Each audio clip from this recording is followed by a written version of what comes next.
Autre moyen de réaliser des économies, les achats groupés. Plusieurs secteurs sont concernés. On va voir dans un instant avec Tiffaine de Tricorneau si ces abonnements de masse sont vraiment intéressants. Mais d'abord, je vous propose de découvrir l'initiative de l'UFC Que Choisir qui relance une nouvelle opération d'achat groupé d'électricité. Maëva de Froyenne avec Stéphane Guillemot.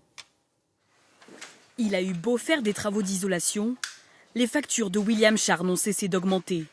Chez lui, tout fonctionne à l'électricité. Que ce soit le chauffage, la partie cuisson, plaque électrique. Des factures élevées jusqu'à l'année dernière. Pour les réduire, il a changé de fournisseur grâce à une offre d'achat groupé lancée par l'association de consommateurs UFC Que Choisir.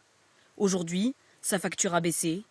De 2 400 € en 2016, elle devrait s'élever à 1 840 € cette année, soit 560 € d'économie. Alors l'achat groupé avec une association comme UFC Que Choisir permet d'avoir davantage confiance dans ce fournisseur. Son contrat a été analysé par l'association. Comme William Char, 150 000 consommateurs ont été séduits par ce système. Concrètement, les clients intéressés se regroupent et des fournisseurs répondent à l'offre. Le plus avantageux remporte le contrat. Fort de ce succès, une nouvelle offre est lancée avec des prix fixes garantis 2 ans sur le gaz et l'électricité. À la clé pour les consommateurs, une baisse d'environ 20% sur leurs factures. C'est en se rassemblant que les consommateurs vont créer l'offre. C'est la demande qui crée l'offre. On crée le pouvoir de marché des consommateurs et ce pouvoir de marché, il a payé par le passé. Les 25 000 premiers inscrits pourront même bénéficier d'une offre d'énergie verte. Les consommateurs ont jusqu'à la fin de l'été pour s'inscrire en ligne.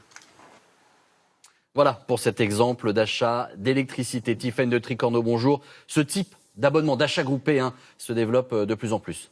Oui, en quelques années, 400 000 personnes ont signé un contrat d'achat groupé dans l'énergie. Et comme on l'a vu dans le reportage, les économies peuvent être importantes. Ceux qui ont souscrit à l'offre de l'UFC Que Choisir l'an dernier, par exemple, ont économisé au total 16 millions d'euros. Mais il n'y a pas que l'énergie. Des offres existent aussi pour Internet, pour la téléphonie ou encore les fournitures scolaires et peut-être bientôt les contrats d'assurance. Selon les associations de consommateurs, ce secteur manque beaucoup de concurrence. Tiffaine, est-ce qu'il y a d'autres manières pour faire baisser sa facture de gaz, d'électricité ou de téléphonie qu'un achat groupé? Comment je peux faire? Oui, et on ne dira jamais assez, Nathanaël. Comparez les prix, faites attention, faites jouer la concurrence. Le marché de l'énergie est ouvert maintenant depuis 10 ans et pourtant, seulement 13% des ménages ont quitté l'opérateur historique d'électricité, 35% pour le gaz. Aujourd'hui, il existe beaucoup de fournisseurs différents, il faut en profiter. Attention quand même au démarchage. Ne vous laissez pas abuser dans la rue ou à votre domicile. Ne signez aucun document tout de suite. Prenez le temps de regarder les prix. Un petit conseil, allez voir sur Internet le site du médiateur de l'énergie. Il y a un comparateur indépendant de toutes les offres et il est fiable. Merci beaucoup Tiffaine. Et nous